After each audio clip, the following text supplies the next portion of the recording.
भगवान के घर देर थी, अंधेर नहीं। रामलाल और पार्वती एक खुशहाल दंपति थे। उन्होंने अपने जीवन के हर पल को एक दूसरे के साथ साझा किया था। उनके जीवन का सबसे बड़ा सुख उनका इकलौता बेटा रवि था। रवि बचपन से ही होनहार और सुशील था। रामलाल ने अपनी छोटी सी दुकान चलाकर और पार्वती ने घर के कामकाज संभालकर रवि को बड़े लाड़ प्यार से पाला था। उन्होंने कभी रवि को किसी चीज की कमी महसूस नहीं होने दी। रवि की हर इच्छा उनके लिए आदेश थी। समय बीतता गया और रवि बड़ा हो गया। उसने शहर के एक प्रतिष्ठित कॉलेज से इंजीनियरिंग की डिग्री हासिल की और एक बड़ी कंपनी में अच्छी नौकरी पा गया। रामलाल और पार्वती का सीना गर्व से चौड़ा हो गया। उन्हें लगने लगा कि उनके जीवन भर की तपस्या सफल हो गई। फिर वो दिन आया जब रवि ने अपने माता पिता को अपनी पसंद की लड़की अंकिता के बारे में बताया। अंकिता एक आधुनिक विचारों वाली महत्वाकांक्षी युवती थी। रामलाल और पार्वती ने रवि की खुशी में ही अपनी खुशी देखी और धूमधाम से उनका विवाह करवा दिया। शुरुआत में सब कुछ ठीक था। अंकिता ने भी घर के कामों में हाथ बटाया और रामलाल पार्वती का सम्मान किया। लेकिन धीरे धीरे समय के साथ चीजें बदलने लगी। अंकिता का स्वभाव बदलने लगा। शहर की चकाचौंध और अपनी तरक्की की धुन में वो घर और परिवार से दूर होती चली गई। रामलाल और पार्वती के सीधे साधे विचार और पुराने ढंग के रीति रिवाज उसे अब पिछड़ेपन की निशानी लगने लगे थे। रवि अपनी पत्नी के प्यार में इस कदर अंधा हो गया था कि उसे अपने माता पिता की तकलीफ दिखाई ही नहीं देती थी। वो अंकिता के हर बात को सही ठहराता और अपने माता पिता की छोटी छोटी बातों पर भी झुंझलाता था। रामलाल और पार्वती को अपने ही घर में परायापन महसूस होने लगा। जिस बेटे को उन्होंने अपनी जान से ज्यादा चाहा था, वह अब उनकी बातों को अनसुना कर देता था। उनकी राय की कोई कीमत नहीं रह गई थी। घर में अब अंकिता की मर्जी चलती थी और रवि उसकी कठपुतली बनकर रह गया था। एक दिन रामलाल को तेज बुखार आ गया। उनकी तबीयत लगातार बिगड़ती जा रही थी। पार्वती अकेली उनकी देखभाल में जुटी रहती थी। उन्होंने रवि और अंकिता से कई बार कहा कि वे रामलाल को डॉक्टर के पास ले चलें, लेकिन दोनों ने उनकी बातों को अनसुना कर दिया। अंकिता को अपने ऑफिस के काम से फुर्सत नहीं थी और रवि अपनी पत्नी के आगे बेबस था। कुछ दिनों बाद पार्वती को भी कमजोरी महसूस होने लगी। लगातार जागने और बीमार पति की सेवा करने के कारण उनकी सेहत भी गिरने लगी थी। घर में अब 2 बीमार लोग थे और उनकी देखभाल करने वाला कोई नहीं था। एक रात रामलाल की तबीयत बहुत ज्यादा बिगड़ गई। उन्हें सांस लेने में तकलीफ हो रही थी और वे दर्द से करा रहे थे। पार्वती घबरा गईं। उन्होंने रवि और अंकिता को जगाया और रोते हुए उनसे रामलाल को अस्पताल ले जाने की विनती की।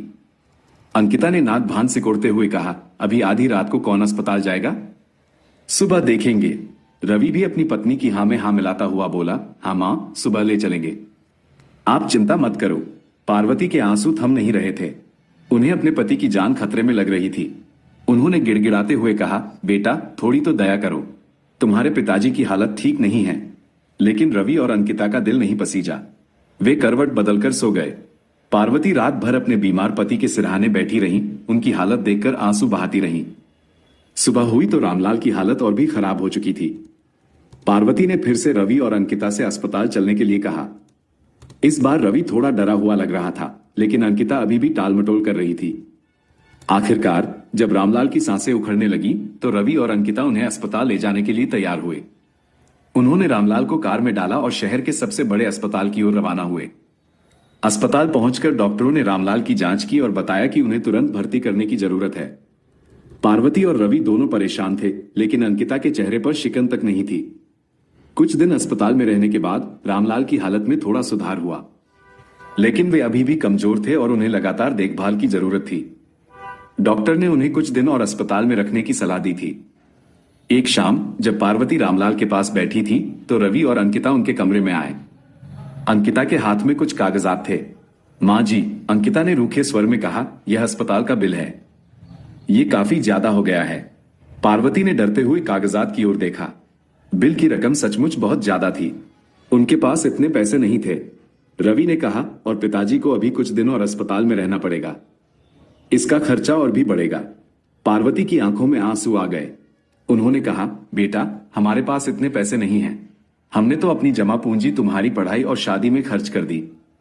अंकिता ने तिरस्कार भरी नजरों से पार्वती को देखा और कहा, तो अब क्या होगा? क्या हम जिंदगी भर इनका बोझ उठाते रहेंगे? रवि चुपचाप खड़ा रहा।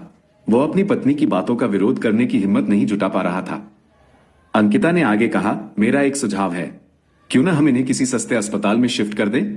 या फिर वो थोड़ी रुकी और फिर बोली, या फिर इन्हें घर ले चलते हैं और वहीं इनकी देखभाल करते हैं। पार्वती को अंकिता की बातों में कुछ गड़बड़ लग रही थी। उन्हें अंकिता की हमदर्दी पर भरोसा नहीं था। अगले दिन रवि और अंकिता ने रामलाल को अस्पताल से डिस्चार्ज करवा लिया। पार्वती ने विरोध करने की कोशिश की, लेकिन उनकी किसी ने नहीं सुनी। रवि ने कहा कि डॉक्टर ने कहा है कि पिताजी अब घर पर भी ठीक हो सकते हैं। लेकिन घर ले जाने के बजाय रवि और अंकिता ने अपनी कार शहर के बाहरी इलाके की ओर मोड़ दी। पार्वती घबरा गई। उन्होंने पूछा, बेटा तुम कहां ले जा रहे हो? रवि ने कोई जवाब नहीं दिया। अंकिता पीछे मुड़ी और एक कठोर मुस्कान के साथ बोली, अब आपको किसी अस्पताल की जरूरत नहीं है। कार एक सुनसान जगह पर रुकी। सामने एक बड़ा सा अस्पताल दिखाई दे रहा था, लेकिन ये शहर के महंगे और आधुनिक अस्पतालों जैसा नहीं था। यह एक सरकारी अस्पताल था जिसकी हालत बहुत खराब थी। रवि और अंकिता ने रामलाल और पार्वती को कार से उतारा। रामलाल अभी भी कमजोर थे और ठीक से चल भी नहीं पा रहे थे। पार्वती ने पूछा, ये कौन सा अस्पताल है? तुम हमें यहाँ क्यों लाए हो? अंकिता ने लापरवाही से कहा, यही आपके लिए ठीक है। यहाँ इलाज सस्ता होगा। पार्वती का दिल टूट गया। उन्हें समझ आ गया कि रवि और अंकिता उन्हें यहाँ छोड़कर चले जाएंगे। उन्होंने रोते हुए कहा, बेटा हमारे साथ ऐसा मत करो। हम कहाँ जाएंगे? रवि ने अपनी नजरें नीची कर ली। अंकिता ने रामलाल और पार्वती का सामान उठाया और उन्हें अस्पताल के गेट के बाहर एक बेंच पर रख दिया।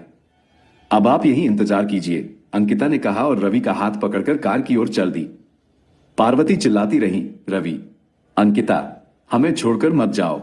लेकिन उनकी आवाज उन दोनों के कानों तक नहीं पहुंची। कार स्टार्ट हुई और धूल उड़ाती हुई वहां से चली गई।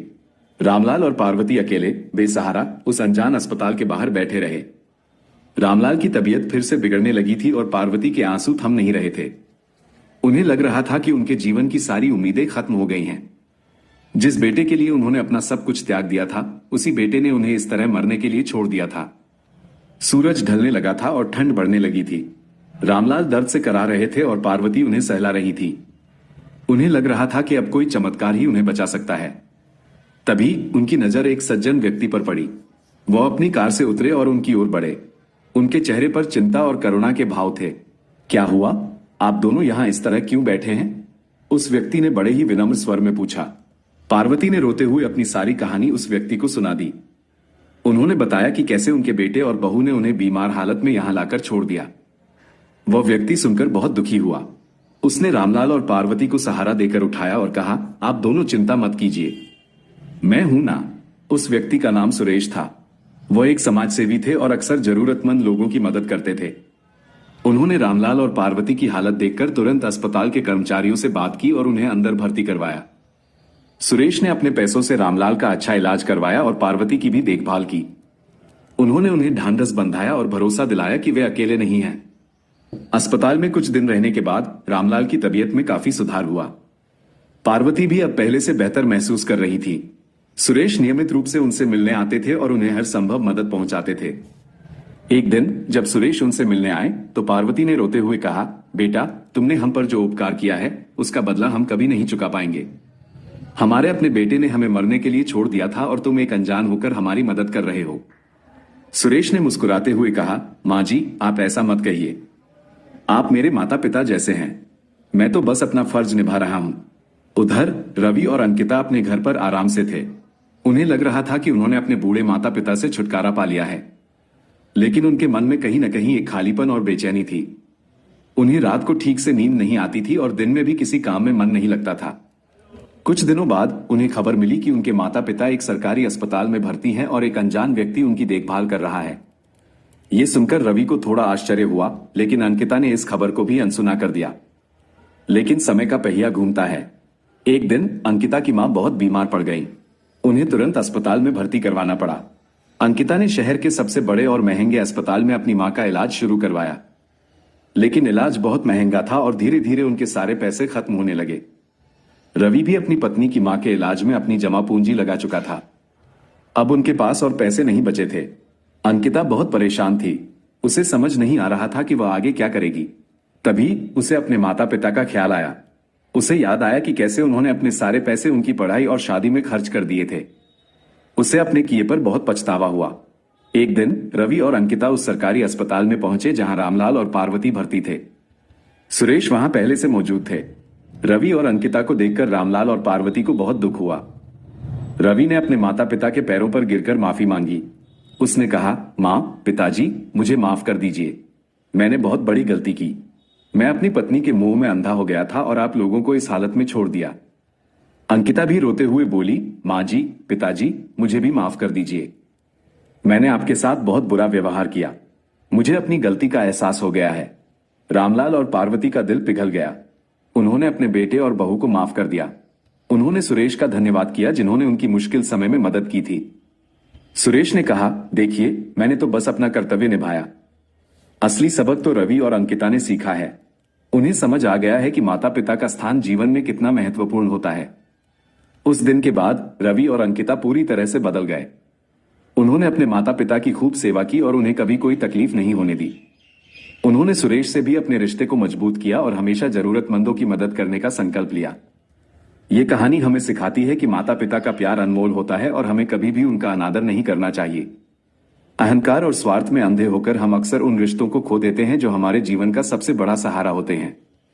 भगवान के घर देर जरूर हो सकती है, लेकिन अंधेर कभी नहीं होता। हमारे कर्मों का फल हमें इसी जीवन में किसी न किसी रूप में जरूर मिलता है।